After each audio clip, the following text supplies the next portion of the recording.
Kira-kira.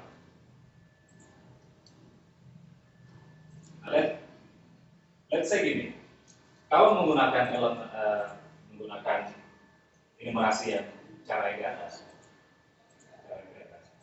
kita bisa keluar dari looping ini setiap saat. Berarti gini, let's say misalnya kita punya suatu kondisi, misalnya gini, ini contoh aja ya. Let's say di OBJ ini dia punya metode valid, ini cuma sampel aja. Di OBJ valid. Nah, kalau valid boleh terus ya, kalau enggak kita harus keluar. Jadi kalau dia tidak valid, berarti not valid, maka kita tinggal untuk keluar dari looping gimana? Break kan? Ya kalau pipeline aja berarti lanjutkan urusan kita.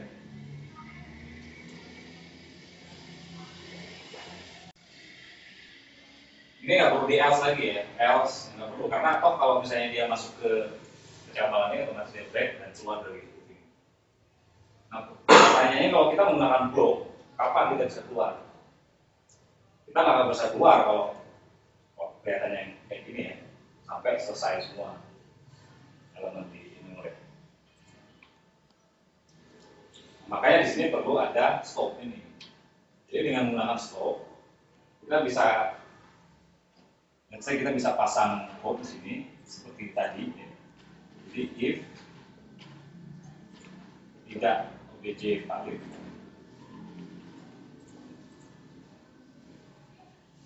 ya, maka kita bisa bilang stop manage. Ya.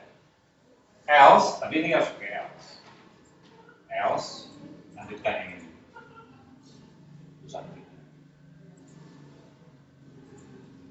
Nah, begitu ya blok ini melihat stopnya sama dengan yes, pelan sudah keluar.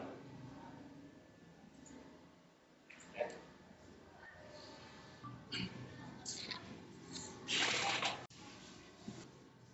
Ketika kita pakai enumeration dengan blok, ada keuntungannya sebenarnya. Ya. Kalau kita lihat tadi sebelumnya seperti ini, ya, enumerate object using block. Sebenarnya ada metode yang lain namanya enumerate object with option using block. Beda ya?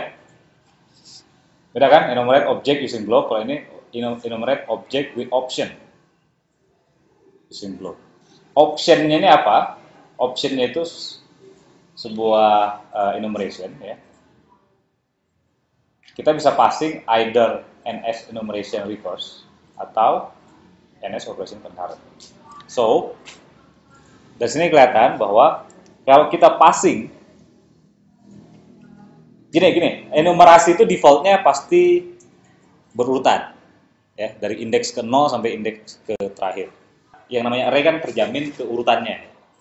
So, kita bisa expect enumerasi itu akan mulai dari indeks ke 0 sampai indeks ke n-1. Nah, let's say kita pengen proses atau kita ingin akses elemen array tadi tanpa peduli urutannya. Dan kita pengen akses itu secara paralel. Let's say misalnya dia ada 10 elemen. Kita pengen akses, let's say 2 elemen at a time, 3 elemen at a time. Pada saat yang bersamaan. Defaultnya 1 elemen at a time kan. Kalau ingin akses secara paralel atau concurrent, kita tinggal passing NS enumeration concurrent. Memang kita nggak punya kontrol terhadap berapa elemen setiap saat, enggak. Jadi itu urusan OS. Satu lagi yang masih terkait dengan enumerasi adalah sorting. Umum kan kita perlu mensort array. Sebelum adanya blok, lumayan step-step yang harus kita buat untuk melakukan sorting, terutama sortingnya itu sifatnya custom. Nah, dengan menggunakan blok nanti akan lebih gampang. Nah, sorting dengan blok kira-kira seperti ini. Kita pengen sorting array. Di array akan punya sebuah metode namanya sorted array with option. lalu using comparator. Comparator itu nanti bagaimana algoritma komparasi antar setiap elemen supaya sortingnya benar sesuai dengan yang kita inginkan. Again, sortingnya itu bersifat concurrent, for free. Karena kita pakai dulu. Nah, untuk demo selanjutnya dan juga untuk ngedemoin sorting ini, kita bikin sebuah project. Jadi project yang udah saya buat seperti ini kira-kira. Jadi di sini saya akses venue dari saya sekarang. Ya, ini venue seperti kita lihat. Ini nama venue-nya. 82 ini distance dari posisi saya sekarang. 82 itu maksudnya 82 meter dari posisi saya sekarang ini. Nah, sekarang saya pengen sorting tempat ini berdasarkan distance dari posisi saya sekarang. Itu kan nggak umum kan sorting kayak gitu kan. Misalnya saya sort, berubah. Lihat kan, 44, 58,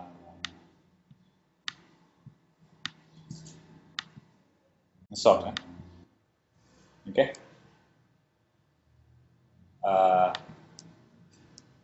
Nah, untuk itu kita coba kita create new project. Sekalian saya juga pengen perlihatkan bagaimana kita bisa buat aplikasi dari empty application. Tinggal. Jadi nanti kita bisa bikin custom, bukan custom ya. Storyboardnya kita bikin dari awal, itu nggak disediain pada waktu create project. Oke. Empty, make sure pilih empty. Lalu di sini ya biasa kita buat namanya misalnya bebas, blok demo sama. Oke.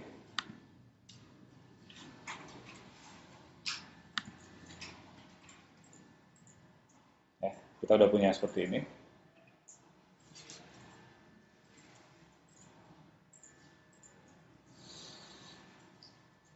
Oke. Kalau kita lihat di empty project, main storyboardnya akan kosong. Biasanya kalau kita bikin single view project, ini sudah terisi main storyboardnya. Kalau empty project ya nggak ada gitu. Oke, kalau udah, di sini di grup ini kita klik kanan, new file, kita buat storyboard.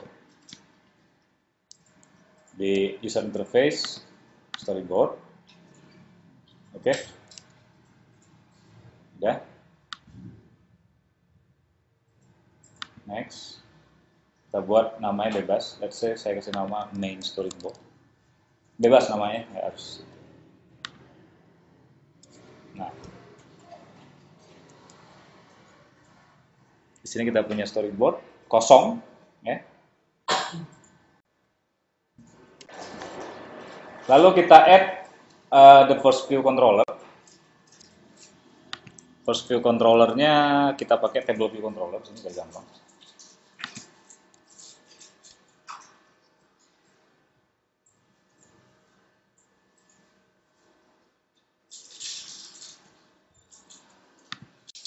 Ya. Udah, lalu supaya nanti kita bisa navigasi dan keluar juga di navigation bar di atas, make sure kita editor embed in ya, embed in navigation controller. Nah, ya di sini silakan kasih judul ya, misalnya nearby venues. Udah. Nah, mumpung masih di sini, kita bisa pilih ya cell ini. Di sini ada prototype cell. Kita bisa pilih sini. Next dipilih. Lalu di sini ada identifier. Ya. Identifiernya gunakan identifier bebas. Yang penting nanti kita ingat identifiernya apa. Misalnya saya bilang di sini my cell.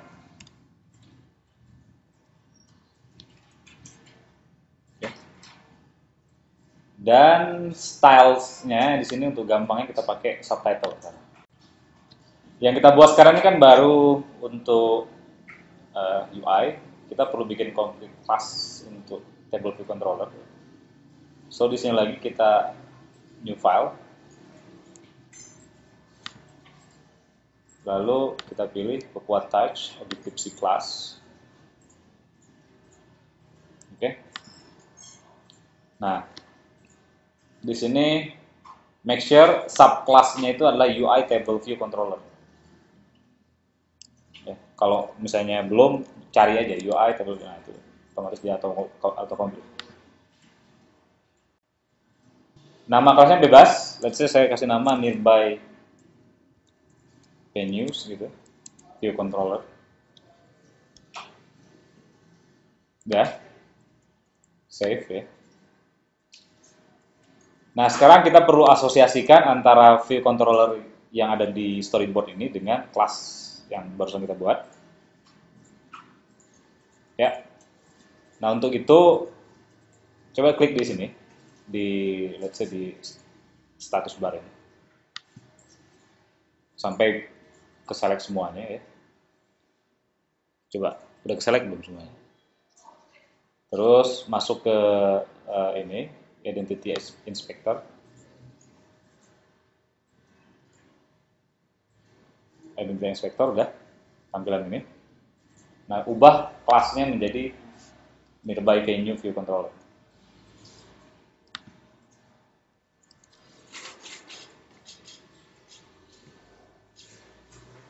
Udah? Save ya.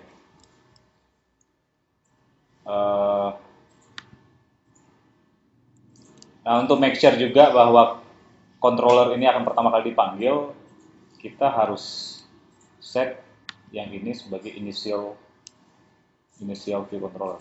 Yang ini itu maksudnya yang navigation controllernya. Bukan yang ini ya, bukan yang table view controller yang baru kita buat, tapi yang embednya. Ya. Defaultnya pasti initial view controller sih. Kalau udah, go to ini app delegate.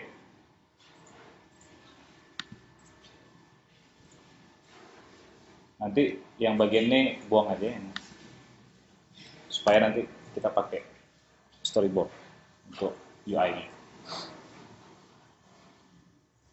Make sure yang tersisa tinggal return yes aja. Oke, kalau udah coba kita jalanin dulu ya. Harusnya keluar kosong, table kosong. Oh, sorry, satu lagi lupa. Pasti hitam kan sekarang kan? Karena kita belum set main storyboardnya. Make sure main storyboard di sini di set yang ini. Main storyboard itu yang kita buat tadi pertama. Oke, udah? Nah, keluar kan? Sekarang kita akan isi tabelnya dengan venue yang terdekat dengan kita saat ini. Nah, untuk itu kita perlu akses API Foursquare ya. Nah, di sini sekalian kita juga belajar bagaimana akses web service gitu. Dalam hal ini RESTful web service dari Foursquare ya. Kita nggak akan go detail sih ke situ, cuma nanti untuk beberapa API yang kita akses saya jelaskan. Nah, API yang saya akses adalah bisa dibaca di sini semua.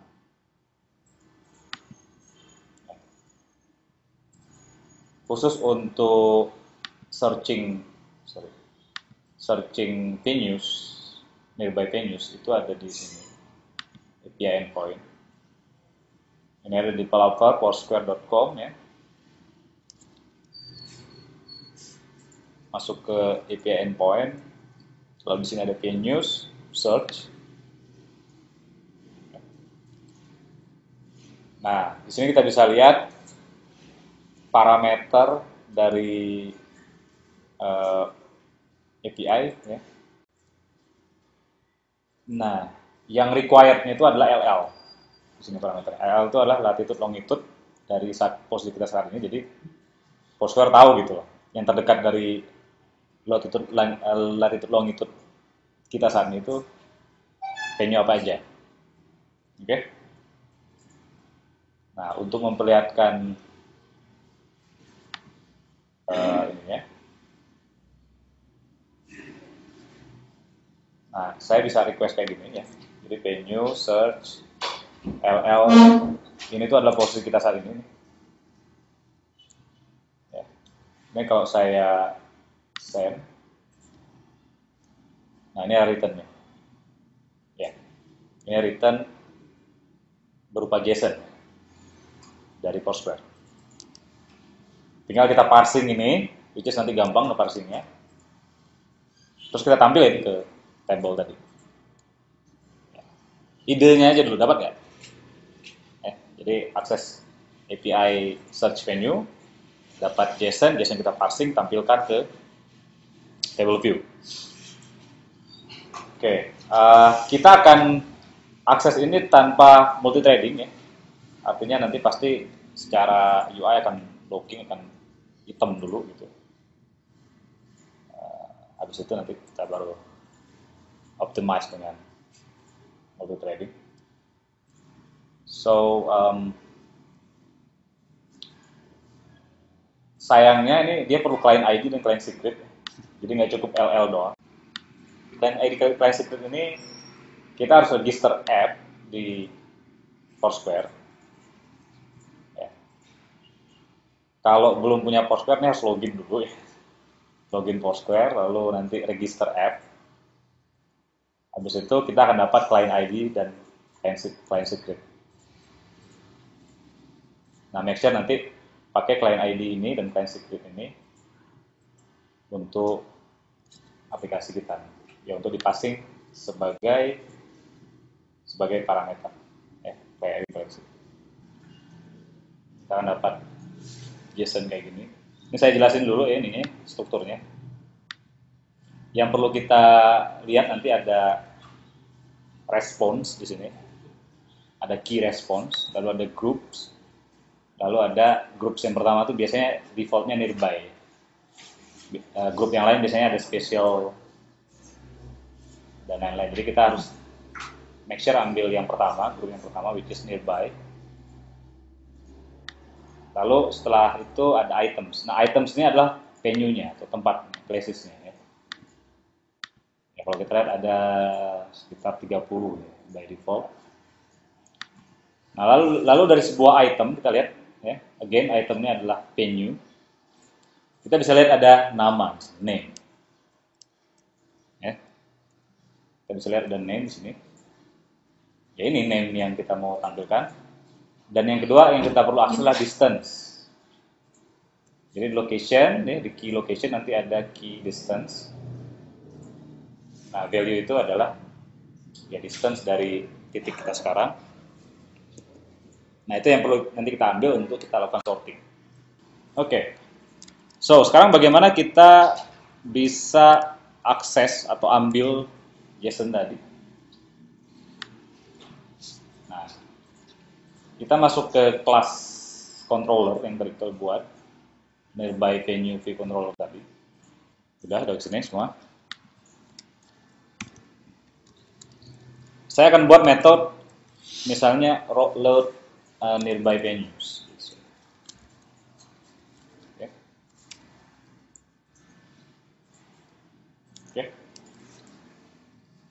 Lalu saya buat variable di sini, URL string.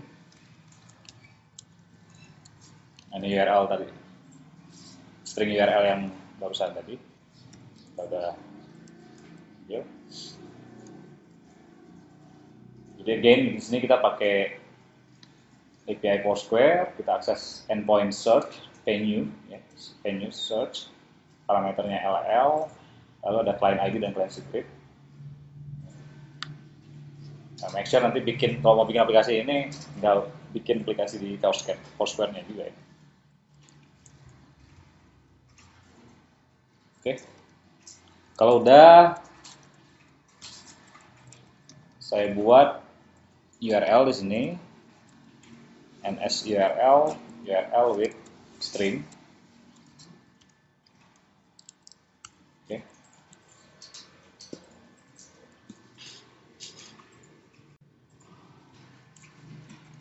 Nah, untuk mengambil data string JSON tadi ya, kita semudah cara kayak gini. Misalnya saya bilang ns data, response data. Nah, di sini tinggal kita panggil ns data with content of URL.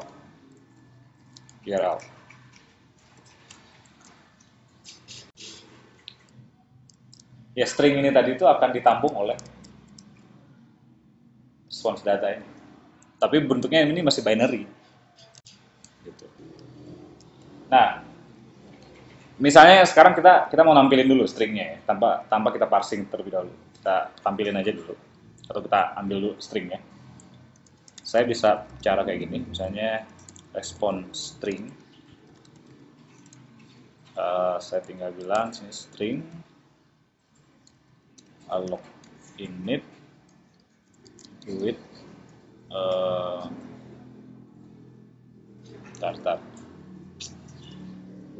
data gitu. Oh ya, response data. Nah, di sini encodingnya kita pakai UTF-8 string encoding. Ya.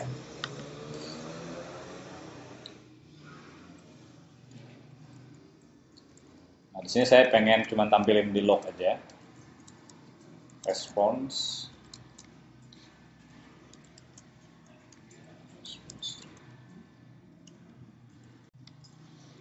Tinggal panggil metode ini load nearby venue dari sini aja, dari view did load cell. Pasang breakpoint di sini biar kita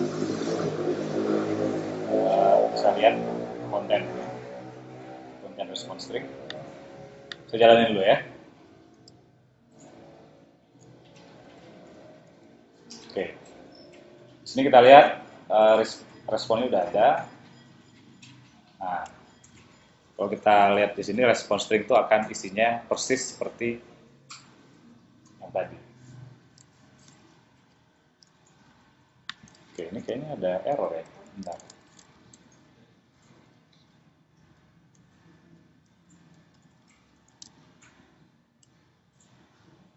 Enggak ada. Ya. Jadi ini stringnya itu persis seperti yang dari kita lihat di browser, which is JSON ya. Nah,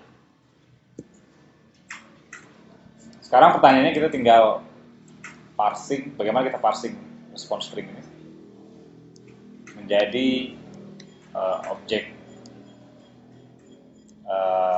venue yang ditampung dalam array. Oke. Sebelum ke situ,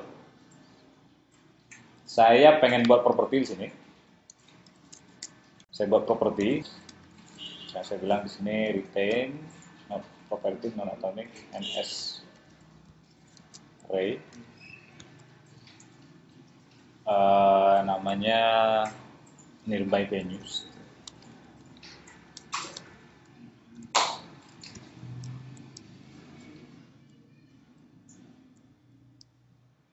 Udah?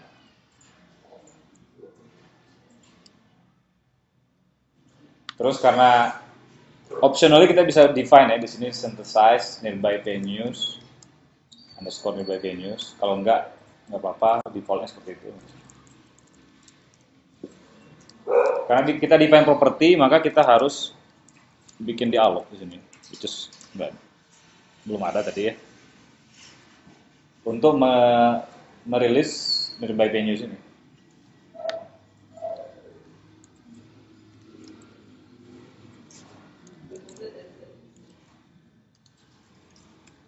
Jangan lupa super alloc.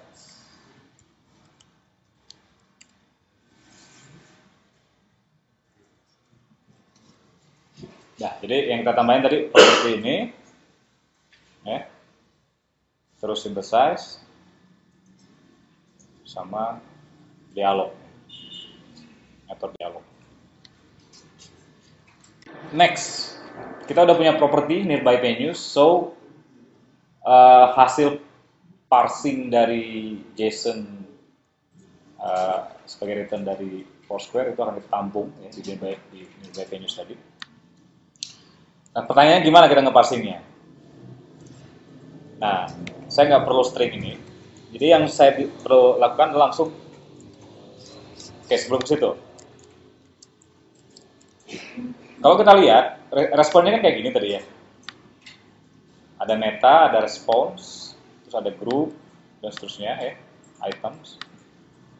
Nah ini padanannya kalau di objek objektif ini berarti ini adalah sebuah dictionary, karena dictionary itu kan key value, ya, key value. So kita expect pasti hasil parsingnya pertama kali akan berupa dictionary. So saya bisa bilang di sini response dictionary. Nah, untuk ngepassing JSON di iOS, mulai dari iOS 5, itu ada namanya NS JSON serialization. Oke.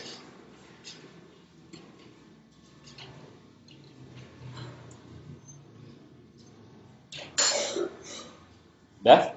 Lalu ada metode namanya JSON object with data, option error dan seterusnya. Nah, datanya ini JSON object with data ini berasal dari response data ini. Oke.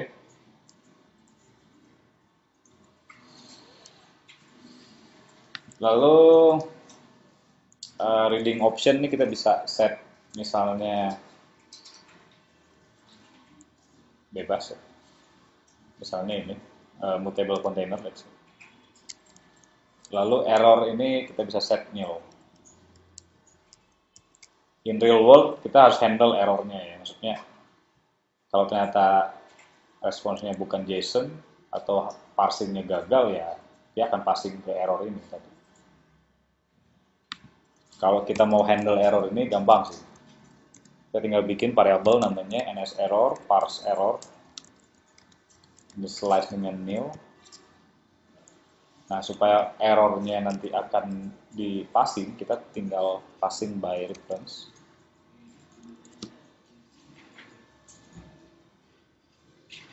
Gitu. Mungkin ya, untuk JSON parsing di iOS, kita pakai kelas NS JSON serialization dengan metode JSON object with data. Jadi metode ini diharapkan mereturn JSON object, which is nanti bisa berupa dictionary atau array ya, dengan argumen response data. Ya, response data ini yang kita dapat dari URL. Jadi dari URL tadi nanti akan dapat binary, which is ns data, kita passing ke sini. Ini optionnya hanya untuk configure kalau misalnya ternyata mutable container itu berarti si ns dictionary-nya adalah sebenarnya mutable dictionary. Itu kita bisa ubah. Nah ini yang paling penting adalah error ya. Error ini kita bisa bikin variabel parse error di sini. Nah, so kalau once ada error parsing atau ya error tuh macam-macam ya, entah JSON-nya nggak ada, JSON-nya salah atau apa gitu. Nanti dia akan passing errornya ke sini. Gitu. Nah, di sini kita bisa cek kalau misalnya parse errornya nil, ya berarti oke, gitu. Ya, artinya oke. Nil itu berarti kan dia nggak diisi oleh metode ini ya. Ya, kalau nggak nil ya kita tampilin gitu, errornya apa. Ya. Oke, sekarang